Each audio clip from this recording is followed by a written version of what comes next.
Hello and good morning. It's Phil Thatch, and I'm driving on Highway 58 and heading towards the Hiwassee Wildlife Refuge this morning. Today I'm going to use the Nikon Z50, and the winner of my zoom lens competition that I held, where I just came up with a few categories and assigned scores from 1 to 10 for 5 different lenses, and the winner of that competition was the Nikon 180 to 600. Love that lens. And I'm taking it with me today to the Hiwassee Wildlife Refuge to photograph Sandhill Cranes. Today is February the 1st. I've never come this late in the season. I usually come in December. I usually don't even go in January to see the Sandhill Cranes. But today's February 1st, and I'm going to go check them out.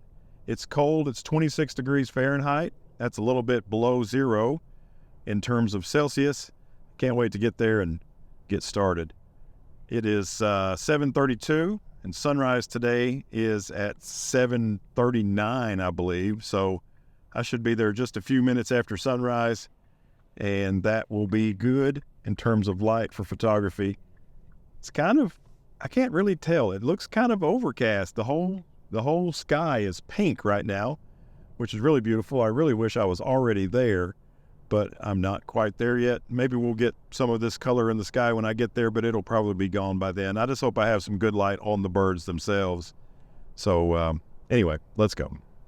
As I get closer to the wildlife refuge, I also get closer to the Tennessee River, and suddenly there is a dense fog out here. This is the one-lane road that leads to the Hiwassee Wildlife Refuge, and I've always thought it looked really beautiful, and today I filmed it. And now I'm presenting it to you at 300% speed. So this is what it looks like to go 60 miles an hour down that road.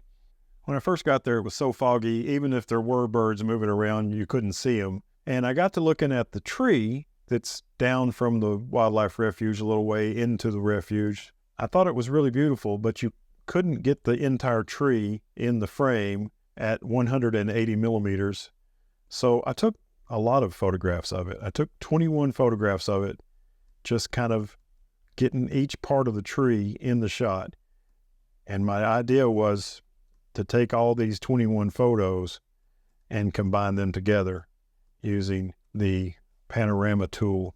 I used the photo merge tool to create this 21 shot version, and it's 10,174 by 5723, which is way higher resolution than a Z50 is. But it does kind of have a minimalist artistic look to it, this 21 shot photo merge panorama.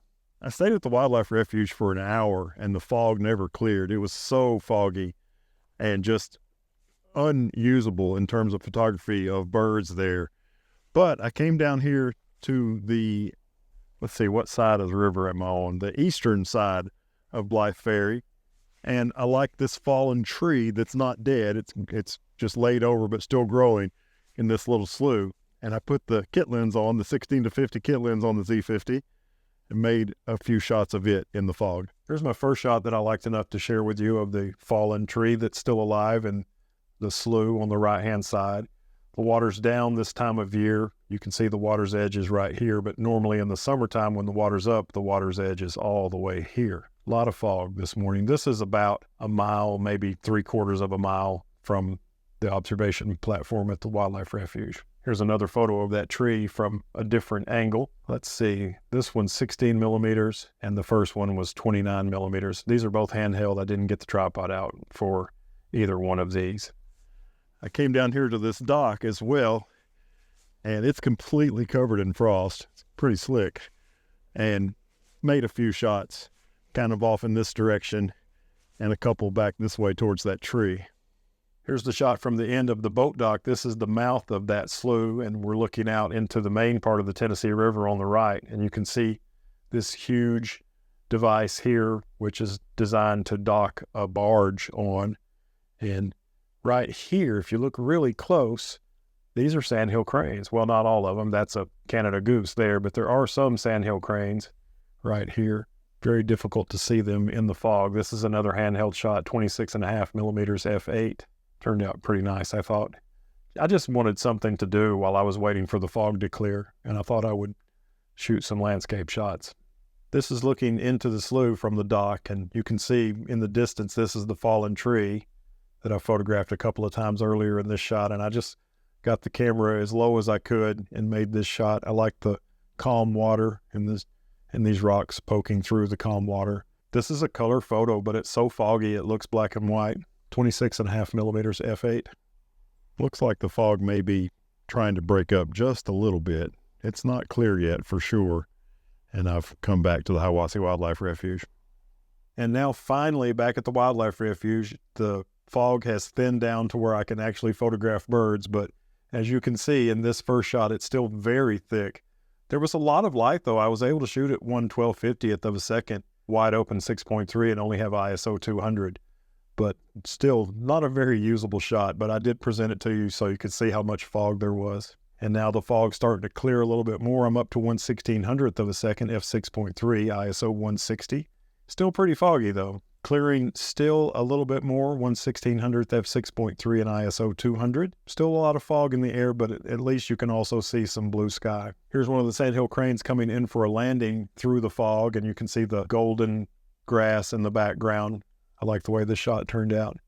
Up to 1/2000th of a second now. Here's another 1/2000th of a second shot of a Sandhill Crane flying by. Still pretty foggy though. Here's a couple of Sandhill Cranes. The one on the right is a juvenile and the one on the left's an adult. I know the juvenile's coming in for a landing. I think they may both be coming in for a landing. And look at all the cranes in the background. Here's a Sandhill Crane coming in to land, and you can tell it's still pretty foggy, but nowhere near as bad as it was earlier this morning. Two Sandhill Cranes flying by. I captured them at 1/2000th of a second, f6.3 and ISO 360, 600 millimeter shot. Lots of Sandhill Cranes in the background. Another shot of that same variety. This time it's only one Sandhill Crane, and there's definitely better colors in the background. Look at all the colors on the Sandhill Crane.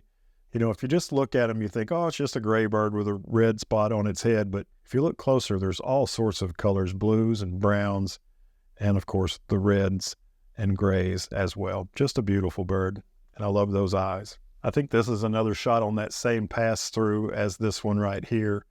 Another 1/2000th of a second shot. Yeah, this is number 26. I didn't use number 27, and this is number 28. Really beautiful. Here's another Sandhill Crane flying by. The light is continuing to get better, and now I'm at 1/2500th of a second, and my ISO is 250, so that's perfect. A 600 millimeter shot with the Z50 and the 180 to 600. And this is the next shot in that sequence. Here's 39, and here's 40. Same bird flying by. Look at all the beautiful colors. And this is where I'm talking about, all these colors in the wing here. And of course, there's beautiful colors here as well, but the wing, you can really see tons of beautiful colors. And as usual, the feet are muddy, and there's mud on the beak. A couple of Sandhill Cranes flying across the water. Here's a little bit different background. You can see the wooded area in the background as this Sandhill Crane flies by. Here's another Sandhill Crane with the wooded area in the background, a 600 millimeter shot, as most of these are. Another 600 millimeter shot, still at 1/2500th of a second, 1/2500th of a second, f6.3 and ISO 320 needed for this one. Here's one coming in for a landing. That's the posture that they have in the air as they drift downward. They can just slowly come down with that posture and come in for a landing. It's really beautiful to watch how slow they move when they fly like that. And then 5 humongous American white pelicans came in and landed. And of course, these birds have a wingspan of 8 to 10 feet. And I'm at 600 millimeters on a crop sensor body. So full frame equivalent, I would be at 900 millimeters. And those 5 huge birds don't even fill the frame. So I guess what I'm trying to say is they were a long way away. And you can see lots of still large, but not as large Sandhill Cranes in the foreground of this shot. Here's another Sandhill Crane flying by, still at 1/2500th of a second, 600 millimeters. I like this shot. You can see the mountains in the background, and the Sandhill Crane on the right's flying by in the blue sky. And on the left, you can see a very out of focus Sandhill Crane, and it's in the posture of landing, so it's drifting slowly downward, while the Sandhill Crane on the right is in its flying posture and flapping its wings as it flies along. A little closer is this shot, 1/2500th of a second, as the Sandhill Crane flies by and makes its call.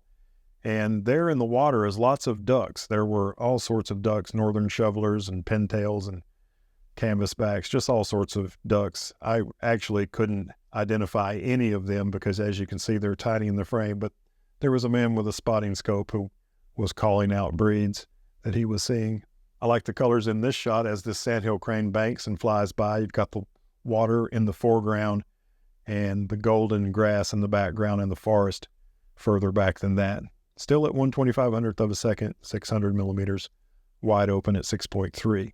Here's a pair of sandhill cranes flying by with some wooded area behind them. And that's the last shot of the morning. I managed to finally get some photography done. This is my third time going out in my last 3 off days, and the first time that I've been able to get bird photos. So I was thrilled to finally be back in the game. Well, that'll do it for me. Another day at the Hiwassee Wildlife Refuge. First time I've ever come this late in the season, February the 1st, with the temperatures right around freezing and horrible fog in the morning. Ended up getting some nice light, as you can see now, and hopefully some decent pictures. Hope you enjoyed it. And if you did, give me a thumbs up. If you want to see some more like this, subscribe and hit the bell. And as always, I look forward to seeing you in the next one. Bye-bye.